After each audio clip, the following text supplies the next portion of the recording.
Mengejutkan, SBY peringatkan Jokowi. Kalau jadi imam, di-upload.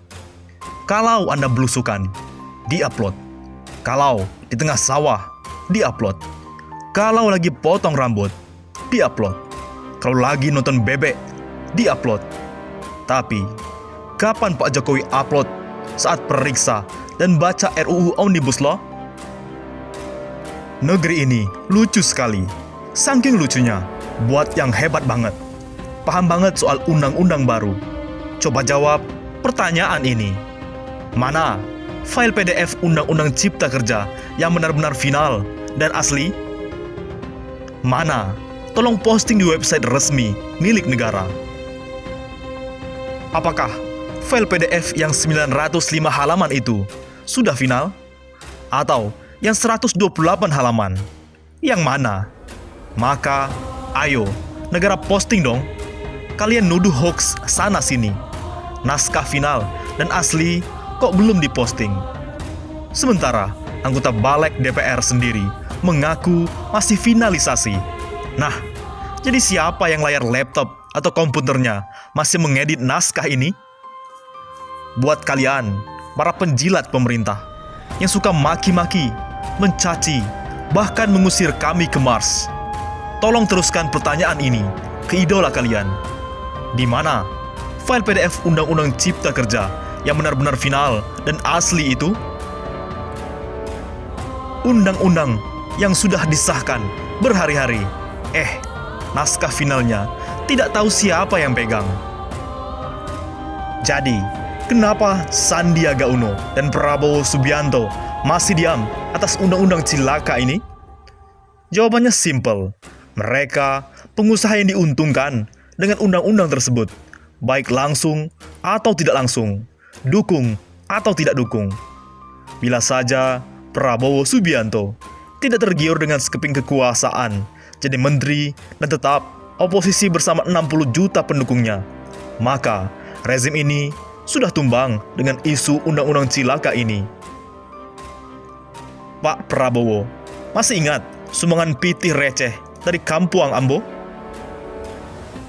Parahnya sekarang, Jokowi beri perintah tegas ke Idham Aziz. Perintah tegas ke Kapolri agar 34 gubernur dilarang tolak Undang-Undang Cipta Kerja. Presiden Joko Widodo memberi perintah tegas kepada kepolisian yang dipimpin Kapolri Idham Aziz untuk menindak pelaku pidana di unjuk rasa menolak Omnibus Law.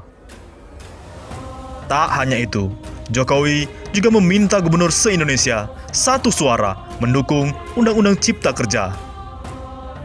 Wahai Pak Jokowi, mengapa Anda menjadi otoriter seperti ini?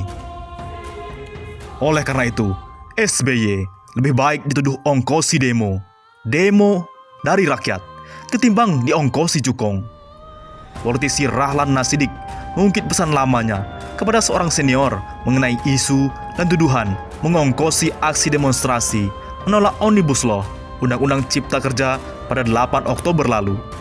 Menurut Rahlan, dituduh menjadi orang yang mengongkosi demo rakyat itu lebih baik dibanding membela cukong yang menindas masyarakat.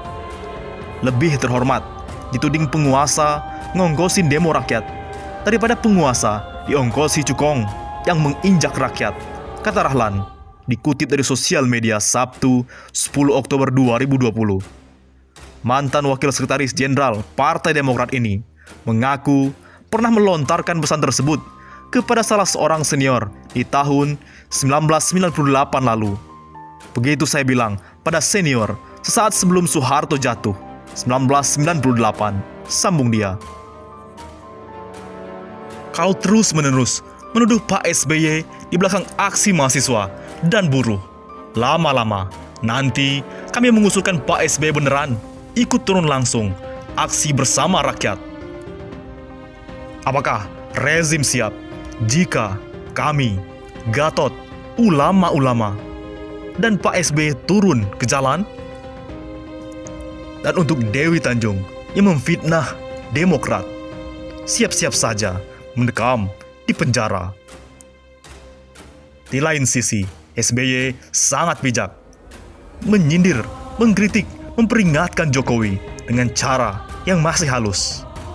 SBY, Presiden Indonesia ke-6, Susilo Bambang Yudhoyono, memberikan pandangannya terhadap permasalahan pandemi yang saat ini sedang melanda Indonesia dan dunia.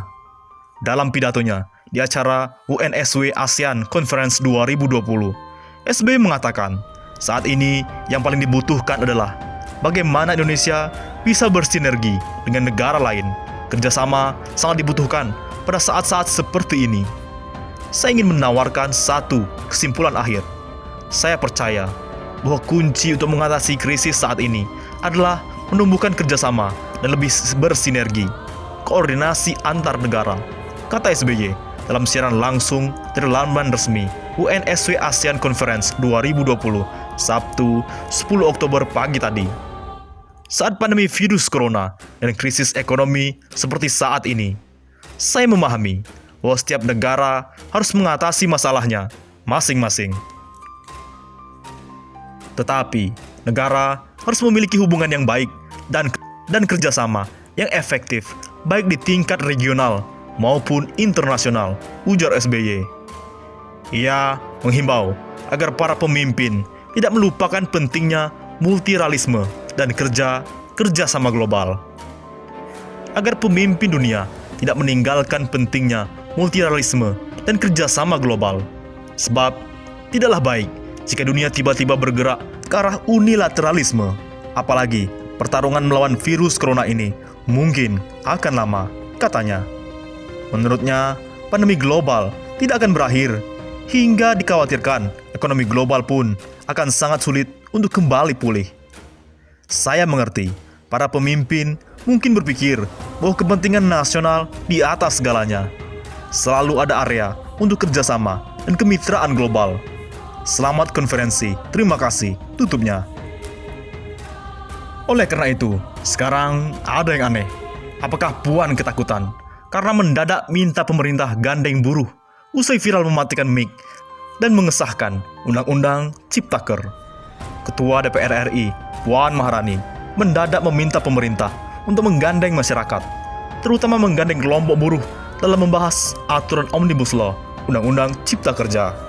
Ibu Puan, coba Anda bilang itu dari dulu. Mungkin tidak akan terjadi demo hingga kerusuhan ini.